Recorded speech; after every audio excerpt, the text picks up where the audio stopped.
আসসালামু আলাইকুম। Hey guys, কি অবস্থা সবার? আশা করি সবাই ভালো আছো। তোমাদের ভালোবাসায় সাপোর্টার আল্লাহর রহমতে আমি অনেক ভালো আছি।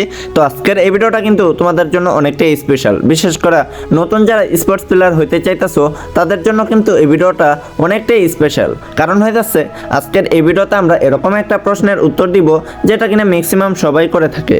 বিশেষ করে যারা নতুন প্লেয়ার আছে, যারা কিনা নতুন স্পোর্টসে শিফট করতে চাইতেছে, তারা কিন্তু এই প্রশ্নটা করে থাকে। তো প্রশ্নটা হইতাছে যে ভাই আমরা কিভাবে একটা স্পোর্টস প্লেয়ার হব।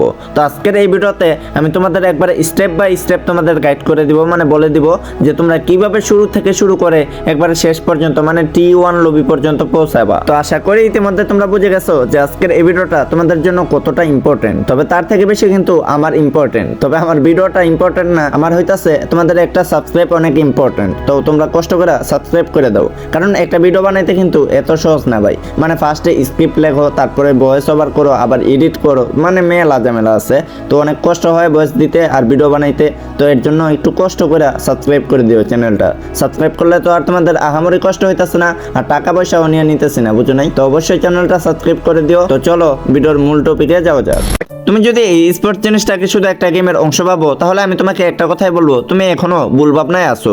দেখো ভাই, স্পোর্টস জিনিসটা এখন শুধু একটা গেম না, এটা কিন্তু অনেকের কেরিয়ার। অনেকে কিন্তু এই স্পোর্টস জিনিসটাকে কেরিয়ার হিসাবে নিয়ে নিছে।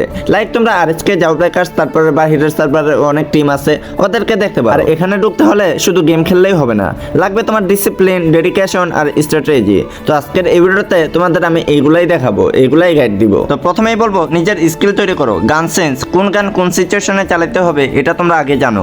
এখন তোমরা অনেকেই বলতে পারবা ভাই এই জিনিসটা আবার কে না জানে। হ্যাঁ ভাই, আমি জানি তোমরা সবাই এই জিনিসটা জানো। তবে টুর্নামেন্টে কোন সিচুয়েশনে কোন গান চালাতে হবে, লং রেঞ্জের জন্য কোন গান চালাতে হবে, আর শর্ট রেঞ্জের জন্য কোন গান চালাতে হবে, এগুলা কি তোমরা জানো? হয়তো তোমাদের মধ্যে হাতে গোনা কয়েকজন জানতে পারে, আর বাদ বাকি যারা জানতেছে না তাদের কি হবে? তাদেরকে তো বইলা দিতে হবে, তাই না? তো এর জন্যই আমি বলবো তোমরা লং রেঞ্জে কোন গান চালাতে হয় আর শর্ট রেঞ্জের জন্য কোন গান চালাতে হয় ওটা জেনে নাও। তবে এর জন্য তোমাদের আলাদা ভিডিও দেখার দরকার নেই, আমি এই ভিডিওতেই বলে দিতেছি তোমরা শর্ট রেঞ্জের জন্য কোন গান ইউজ করবা আর লং রেঞ্জের জন্য কোন গান ইউজ করবা। লং রেঞ্জের জন্য তোমরা ইউজ করতে পারো মেশিন গান, উৎপিকার, এসবিডি, এই ধরনের গানগুলা। আর শর্ট রেঞ্জের জন্য ইউজ করতে পারো তোমরা একগুলি শর্ট গান, প্রোগন, ম্যাক 7, তারপরে MP5 3 লেভেলের করে এগুলা ইউজ করতে পারো। আর তাছাড়াও কিছু গান আছে যেগুলো অনেক ক্লোজ রেঞ্জে, মানে শর্ট রেঞ্জে অনেক ভালো ড্যামেজ দেওয়া থাকে, তো ওইগুলাও তোমরা ইউজ করতে পারো। তারপরে তোমাদের বলবো মুভমেন্ট। হ্যাঁ, তোমাদের মুভমেন্ট ঠিক করো। জাম্প, গ্লোয়াল, স্পিড, এগুলা তোমাকে এনিমি থেকে বাঁচাবে। তারপরে আছে আমাদের গেম সেন্স, জোন রেড করা, এনিমি পজিশন গেস করা, রোটেশন বোঝা, এটাই আসল পার্থক্য তৈরি করে। তো এখন তোমাদের যে কথাটা বলবো এটা হইতাছে সবচেয়ে ইম্পর্টেন্ট, আর ওই কথাটা হইতাছে স্পোর্টস মানে কি? স্পোর্টস মানে হলো একটা স্মুথ গেম প্লে। আর স্মুথ গেম প্লে দেওয়ার জন্য তোমার অবশ্যই লাগবে একটা ভালো ডিভাইস। তবে এর জন্য আইফোন না। আইফোন হইলে যে তুমি একটা ভালো প্লেয়ার হয়ে যাবা, তুমি অনেক প্রো প্লেয়ার হয়ে যাবা, তা কিন্তু না। আর এখানে তোমার আরেকটা বিষয় জানা রাখা দরকার, ওইটা হইতাছে আইফোন দিয়ে কিন্তু তুমি অফিসিয়াল টুর্নামেন্ট যেগুলো আছে ওইগুলা খেলতে পারবা না, কারণ অফিসিয়াল টুর্নামেন্টে আইফোন অ্যালাউ করে না। আশা করি তোমরা এই বিষয়টা বুঝতে পারছো। আর হ্যাঁ, আরেকটা কথা বলে রাখি, তোমরা দয়া করে এই যে ভালো ডিভাইস, এই ভালো ডিভাইসের জন্য দয়া করে বাসায় আবার উল্টাপাল্টা কিছু করো না। তোমার বাবার আর্থিক অবস্থা দেখেই, আর্থিক অবস্থা বুঝা তারপরে তুমি একটা ভালো ডিভাইস নেওয়ার ট্রাই করো।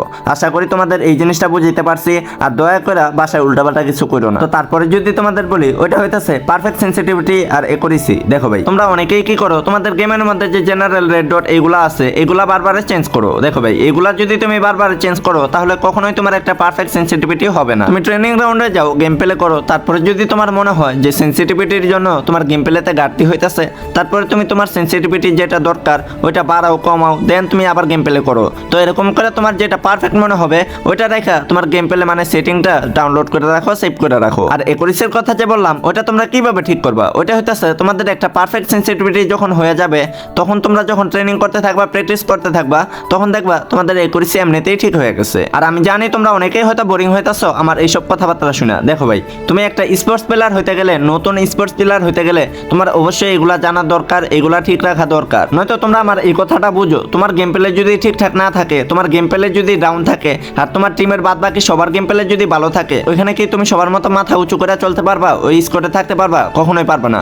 আর মাথা উঁচু করার এই ব্যাপারটা তো বাদই দিলাম। তোমার গেম প্লে যদি খারাপ থাকে আর তোমার টিমের বাদ বাকি প্লেয়ার যারা আছে তাদের গেম প্লে যদি ভালো থাকে, থাকে তাহলে তারা তোমার মতো একটা খারাপ প্লেয়ার কেন রাখবে তাদের টিমের মধ্যে? তারা তো চাইবে তাদের থেকে ভালো কিংবা তাদের মতো একটা ভালো প্লেয়ার টিমে রাখার জন্য। তো তোমার যদি গেম সেন্স আর এগুলা জানাই না থাকে, তোমার নিজের স্কিলে যদি ঠিকঠাক না থাকে, তাহলে কিন্তু তোমাকে যেই কোনো মুহূর্তে যেই কোনো স্কোর থেকে কিক মেরে দিতে পারে। আশা করি তোমরা এই বিষয়টা বুঝতে পারছো কেন আমি এইসব কথাগুলা বলতেছি। আমি এই ভিডিওতে তোমাদের বেসিক গুলা বলবো। তোমরা যদি বেসিক গুলাই না জানো, বেসিক গুলাই ঠিক না থাকে, তাহলে তোমরা কিভাবে স্পোর্টস প্লেয়ার হবে? যারা স্পোর্টস প্লেয়ার হতে চায় তাদের সবচেয়ে বড় শক্তি হলো ডিসিপ্লিন। প্রতিদিন নির্দিষ্ট প্র্যাকটিস রুটিন বানাও। যেমন মনে করো আজ হেডশট একুরেসি ইমপ্রুভ করব, কাল মুভমেন্ট স্পিড ইমপ্রুভ করব, পরশু আবার গ্লোবাল স্পিড ইমপ্রুভ করব।